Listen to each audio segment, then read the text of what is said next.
Clump, clump, clump, clump. Go away, clumps.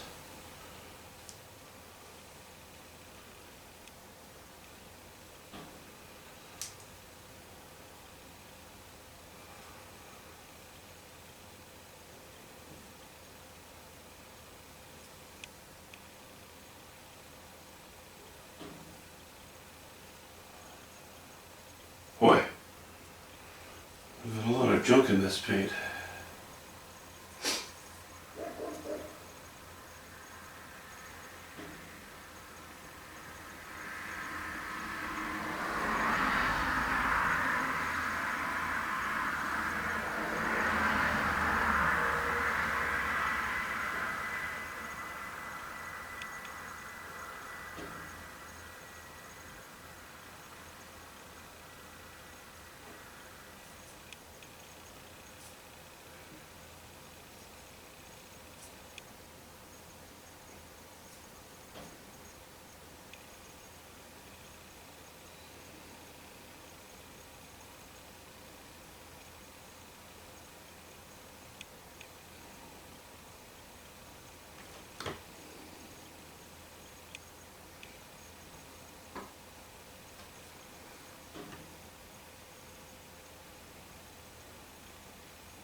I lose hairs.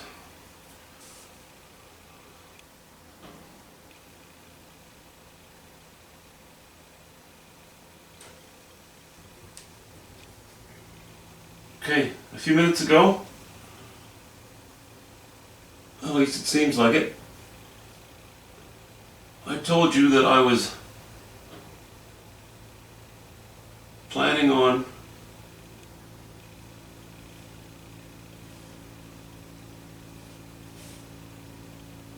painting a greenish sky here, and I would go purple in the foreground.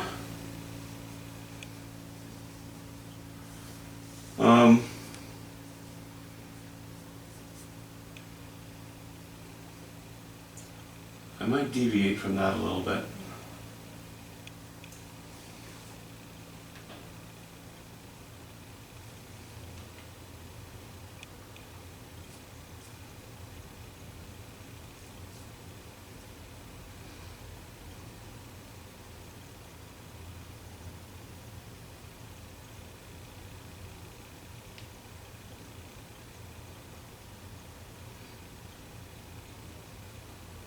Okay, just a value check. I wasn't happy with my value there for a second, but I can see now that I can pull it up quite easily. Okay, so I'm going to go back to a little bit darker again. It's my yellow ochre. For some reason, the yellow ochre in this tube, towards the end of the tube, has a lot of little bumps in it. So I'm going to whine about that, of course.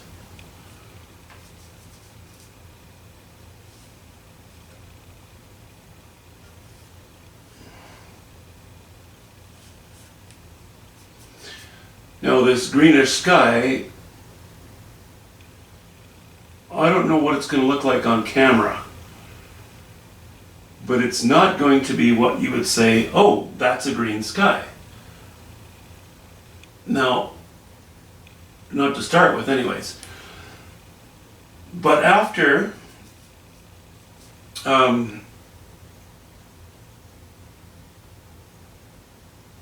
that purplish reddish foreground comes in, maybe a little blue, I mean, we'll see. It may very well appear more like it.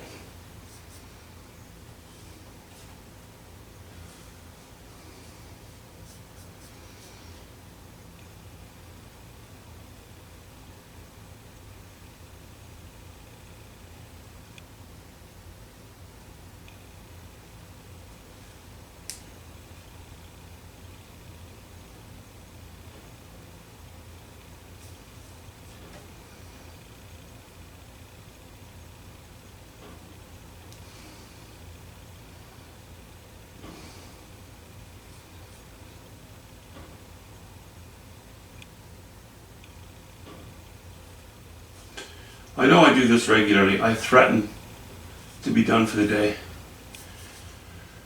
And then the day takes a turn. And then I think, well,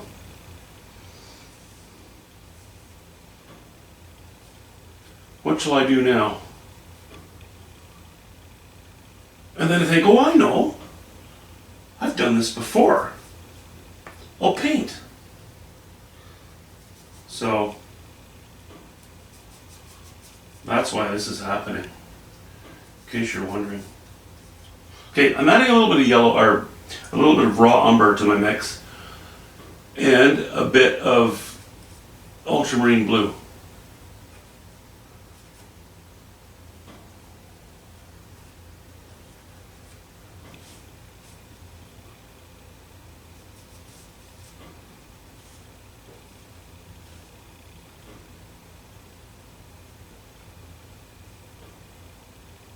Okay, trying to keep it simple again, but with movement.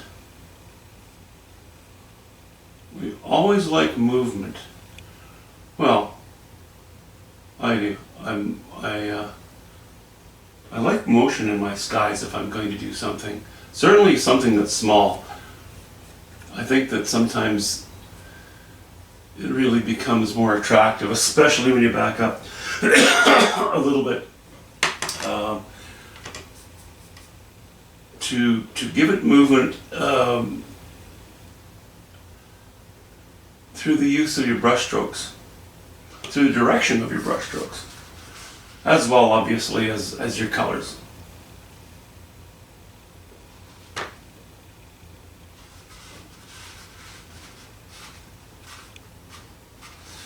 Now what I'm seeing is a brown sky, a little bit yellowish, a little bit brown. It leans in the direction of the greener browns. It's very subtle. Again, I don't know if you can see it on camera. I've noticed that even some of my paintings, when they've been finished and I've shown them on camera, you don't see the true colors of the painting. The camera isn't that good, and I'm not that good at operating it. Well, the camera's really good in some ways, but not in everything. So, I might just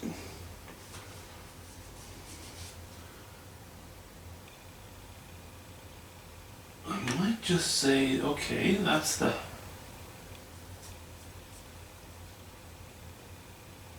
I'm trying to keep the shape simple here. See, I already screwed that up. I don't want to go into it like that.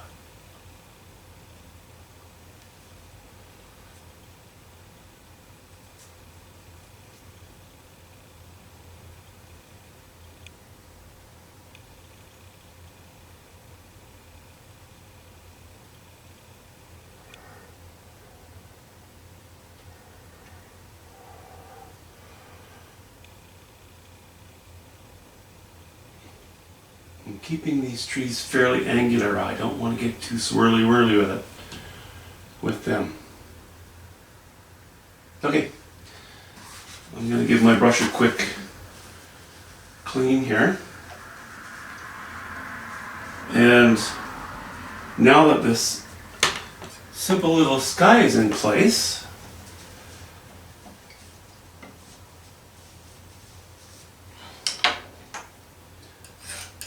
I'm going to straighten my palette.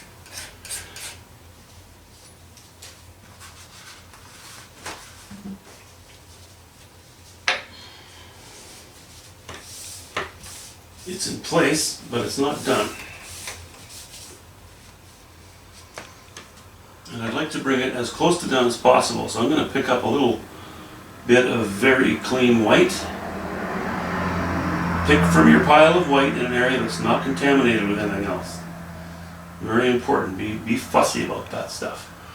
And I'm dipping into my into Cad Yellow Pale, and I'm going to go, okay, I like these shots of light here.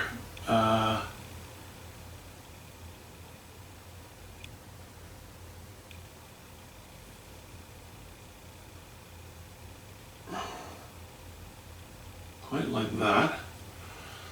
The hill's going up like so. The trees are bending out. I think I'm going to take some of this really intense yellow and I'm going to put just a dab or two off in this direction so that we're doing this kind of thing. I don't want this, I don't want these two sides of this main tree symmetrical. And I want to give the painting a little bit of direction. So let's see if I can do that with some degree of success here. Now I've got to tone it down a little, so I've added a little bit of yellow ochre.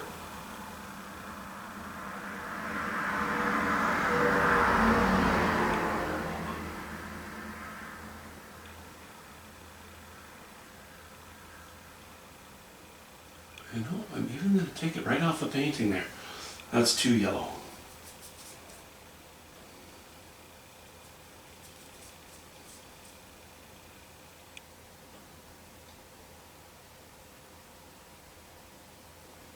I want to raise the value towards the edge of the painting, just to give it, the flow of the line going off the painting, even though it's kind of choppy flow. But I don't want to raise the chroma. I want to keep my chroma the highest in this area, chroma and value together, to provide the greatest contrast, the greatest dark light contrast against the trees.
I like the look of a study, and that ultimately is what this is. Often a study is more raw.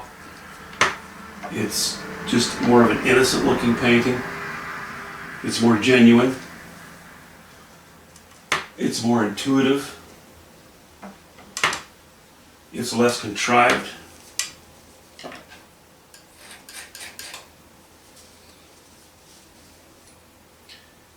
And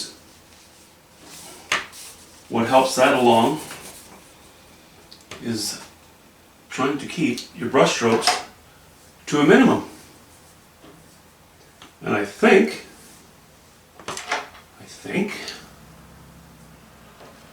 I've already gone overboard. So I'm going to rub out a couple of the strokes that I did.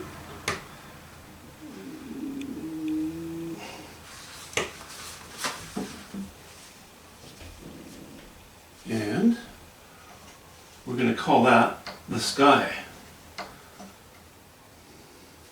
I know this is my 58th video of the day. I'm sorry to bother you again. Now I can see greens creeping in here. Hint of it here, a bit of it there. When I begin to work on my foreground,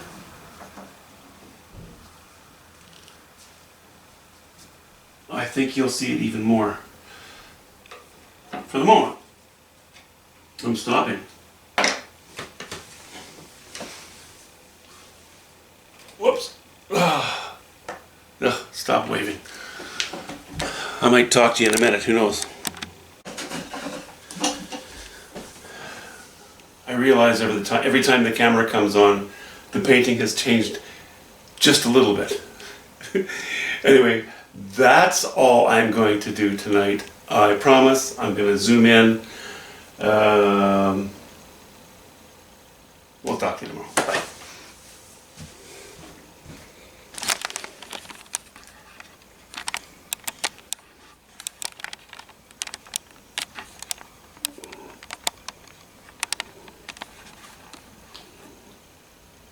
Okay.